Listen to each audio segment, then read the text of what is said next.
So, Assalamu alaikum. Welcome to my tutorial. Today we are going to learn how to create a shutdown button manually.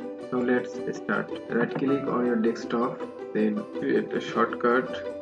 Here you type shutdown,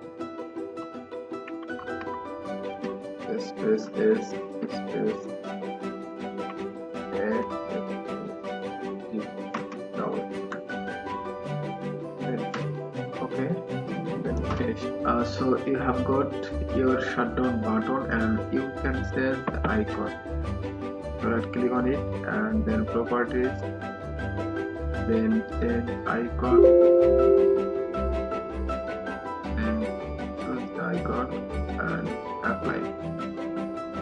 So this is your shutdown button. So double click on it, you can shut down your PC.